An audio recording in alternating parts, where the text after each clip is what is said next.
is Mrs. Chinyere Aka. Beside me is my beloved son. Beside me is my beloved son, Byron Chidubem Aka. He's been diagnosed of kidney disease for the past year. And today, on the 22nd of March 2026, that is Sunday, in open heaven, we were located. Now watch, if you case you will locate it. Just the watch. If you case you locate it, I'm open heaven. There is a woman, you are in Benin City. Okay. You have only one son. Okay. And that boy is less than 25 years. Okay. But he has been doing dialysis for over 2 years. Over 2 years. Listen. The native doctor that did sham that struck him is still alive today. So Emily, the He's kidney the problem. only son. They want to take him away. Emily, the kidney problem. So I send the kidney problem. I send. You and your family based in Benin. And all the less that is over 2 years. He came with the transfer. That is in dialysis. Over 2 years, dialysis every time. Okay, over 2 years dialysis. Your son is about to die. Okay. Because there is no money for transplant. Okay. Kidney transplant. There is no money for transplant, and Jesus could not provide the money. It's a small boy. All right. Your work has stopped. You are now borrowing money to do the dialysis of your son. Okay. He pays you and the family based in a door. Okay. The mercy of God is upon you tonight. As you come, I declare healing upon your son. May he not die, may he live. So when I walk away, Bouquet declare go healing upon the guy. Do you understand me? Before our whatever Zion. There must be remnants in your family. Okay. In the name of Jesus. The prophecy says he is. Pay attention. 25. How old is he? He is 20. 20 years. Okay. Okay. You people based in Edo? Yes, sir. How many years of dialysis? Sure. By next month it will be a year. A year. A year plus. We talk about less.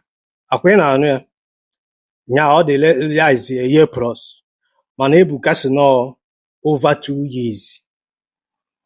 Listen, mma pụta ebe a na-agwa gị eziokwu. Ife a na-eme ife aba ka atọ. Guess work.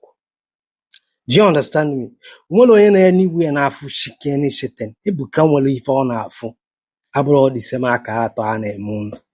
Do you understand me? But let us continue. Less than 2 years now. How are you?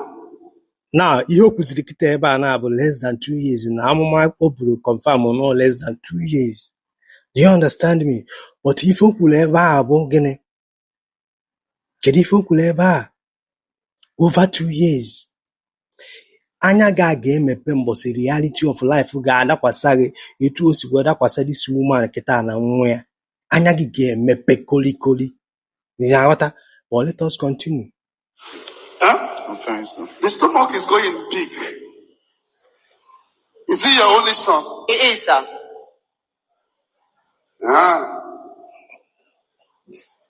We must take decision immediately. The boy is dying. We must take decision. The boy is dying. That she must take a decision immediately. Now, kedizi that healing afọ melie n'open heaven. Kefe me na that receive ya healing afọ a manifest lo na alụ this boy na ya keta kidney problem. But so ọbụna reality of life ga-adakwasa gị nwanne and nwere ego. You go buy. Ekpetelie na ekpele. Ejetelie na bedibia. Ejetelie na nke ebuka. Ejetelie na adoration. Ihe sokwa gị jebe n'ije with atụ money to fund you. Ka i wee nweta onwe gị ka ndị doctors nwee ike ine gị anya. You go buy. Jesus nwere onye ọ na-esave ma ụdị ife adakwasa gị.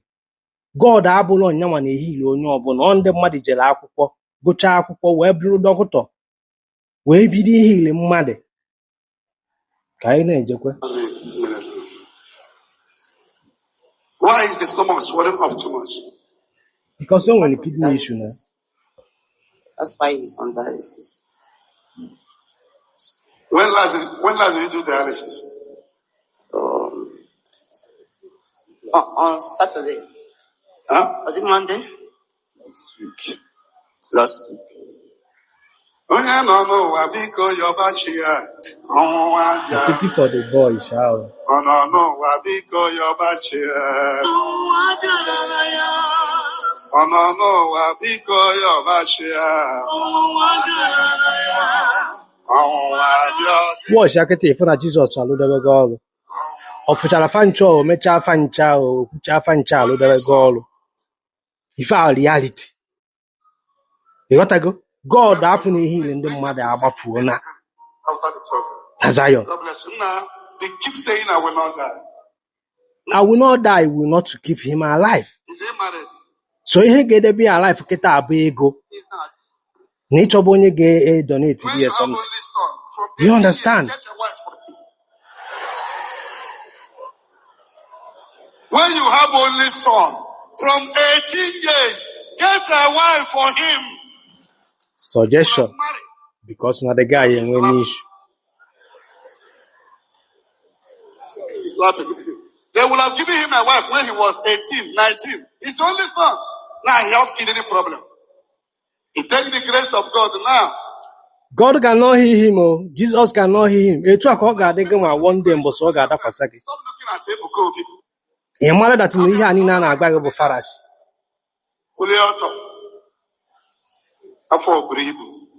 This boy, I won't want him to die, yo.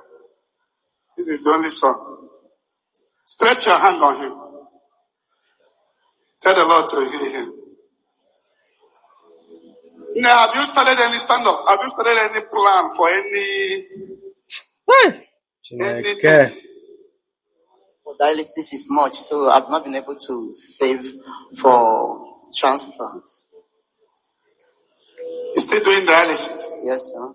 3 times a week. 3 times. And one is how much? About 120,000. 120,000. When I know 3 times a week, ka ọ na-spend gịnị? Each dialysis 120,000.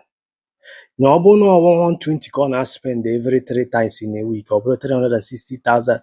Na imagine gị nwa na-ege m ntị na-arụ ọrụ bụ na salary gị bụ 80,000 ọ na salary gị bụ 150,000. Imagine na ị ga-asave onwe gị. Na this guy kịta na-aya this kidney issue na ọ bụ na a citizen of UK, bụ na a citizen of America, bụ na a citizen of Germany, bụ na a citizen of ebe gọọmenti na-arụ ọrụ.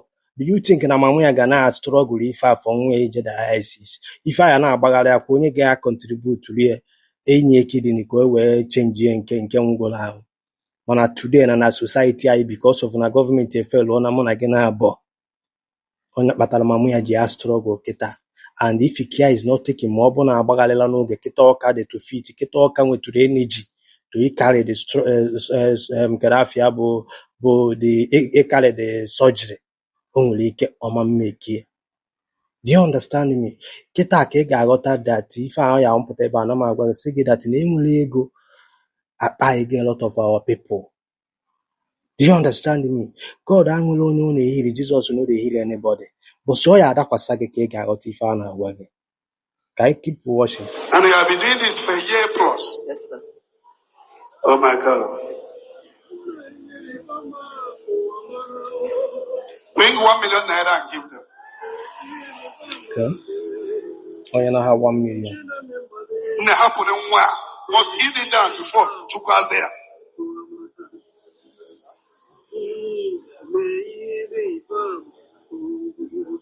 We pray for you that the God of heaven heals you. Amen. May the kidney receive life. Amen. In my Father's house, there are many mansions there. Oh. So, ebuka nwanne anyị nwoke ife o nyere fa bụ gịnị 1 million. Do you understand me? If you ever say I can afford see a kidney receive or life. Listen to me, Ai Chineke mbọsị reality of life ga-aja amụ gị ka ị ga-aghọta ife anyị na-agwa gị. Nwere ike a na-ekwu like this na-akọghịrị o ji wee bụ na Jizọs na-ehili mmadụ, oh na God is healing, if you are doubting na God is still healing, mana o nwee ka o si wee yaba gị maọbụ o nwee ka ibe si mebe gị gbajebe ụlọọgwụ. Do you understand me? Now ife anụnwa Ebuka mere ebe a kịta gosi that na hospital ya ama mmenwu dialysis. Hospital Ebuka cannot do gịnị kidney transplant. Do you understand me? Now ọ bụrụ that na Ebuka kịta na mere ife Okwuluọla na-eme maọbụ Mathias na-eme, ife ọ ga-eme ebe a kịta na ịkọmand ndị memba ya or ihe appeal to them sifa tụọ ife dịka 5,000. This guy kịta a ga-esave under 24 hours. All the members ya nọ all over the world raise ihe dịka 5,000 naira, and ndị ji more than that should contribute. If kịta na under 24 hours a ga-enweta ego eji wee mee this guy transparent, but ndị church will not do that. Kama ya fa support ka ije na-ama na ejikwa ụwa gị. I just hope na Ebuka nwee ike ịfọnd ego dị ya eji wee mee this guy transparent. Ihe ahụ ebumnobi m na o nwere ike imecha mee ya, mana ọgwụkwa maka ihe ọ na-afịa n'afọ ka kidney receive life. Ihe a bụ ogologo akụkọ. Ọ bụrụ na ego adịrọ kịta na ị ga-anegide anya kịta, this guy nwere ike before you know it na-anụ na this guy anọzie na-aghọta. Mana anyị ga-apụta na-agwa gị eziokwu. If you like ihe, if you like na ohi ya, na bịa na-akpọ m iyi, bịa na-akpọ m antichrist, bịa na-akpọ m unbeliever, nsogbu adịrọ. But mbọsị oge eleji ka ị ga-aghọta na God enwere anywhere ọ nọ na-ehile onye ọbụla, na Jesus the power is to heal anybody.